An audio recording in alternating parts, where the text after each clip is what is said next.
Carl Jung said that something like, paradoxical views that are not made conscious will be played out in the world as fate.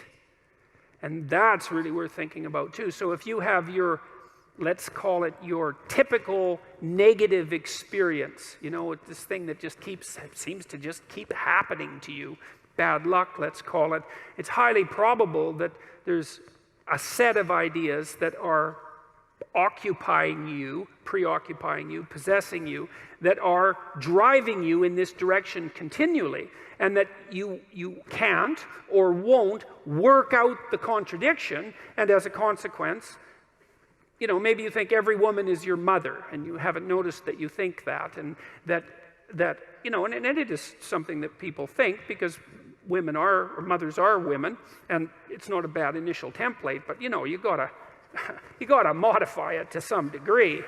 And you know, if that's an unconscious idea that you have and you continue to play it out, you may run into your continual, habitual negative experience with women, and you'll wonder what the hell is wrong with women, but it isn't the women that has the problem, it's you.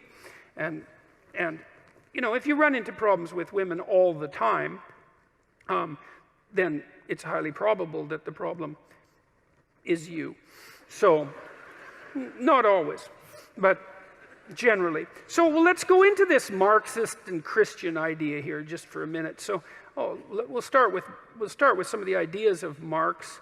Well, Marx believed that people were basically socially constructed so that we were blank slates, and that whatever our nature was given to us essentially by our surroundings, but even more importantly by our social class, right? Because Marx was a theorist of social class and believed that the primary dispute, let's say, the primary motivator of human history, the primary driver of human history was something like the rich versus the poor, the bourgeoisie versus the proletariat, and that was a consequence of your social upbringing, and that your group identity was paramount. Okay, so there's nothing about that that's vaguely Christian. That's not how the Christian worldview works. It's not how the Judeo-Christian worldview works, because in that worldview, you're fundamentally an individual. Your nature is fundamentally attributable to you by God. You're fundamentally responsible to God, and and history itself is something like the playing out of your relationship to the transcendent.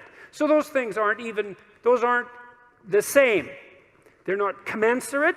You can't believe both of them at the same time. Marxism is a materialistic philosophy.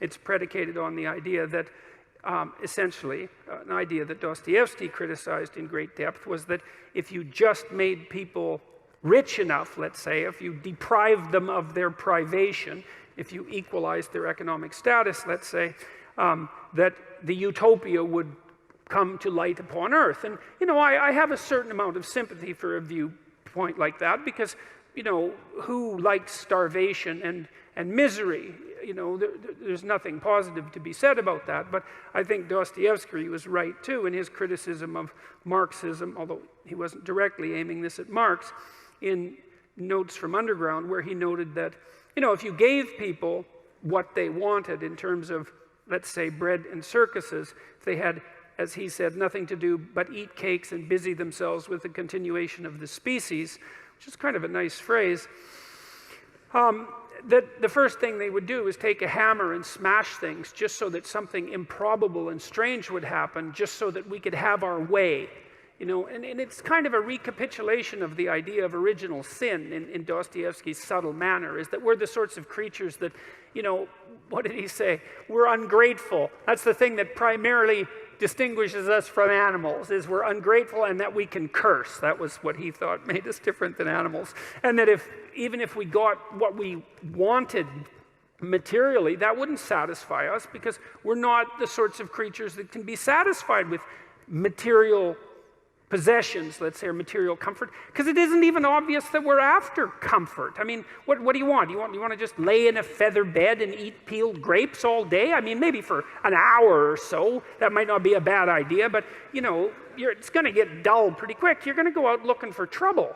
And it's certainly possible that the more material resources and the easier they were to get that you have at your disposal, the more creative ways you're going to find to cause yourself trouble when you go out and look for trouble.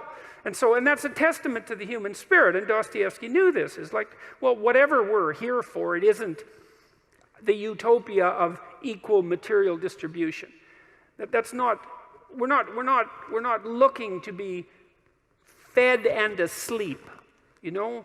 And I don't know what it is that we're looking for. God only knows.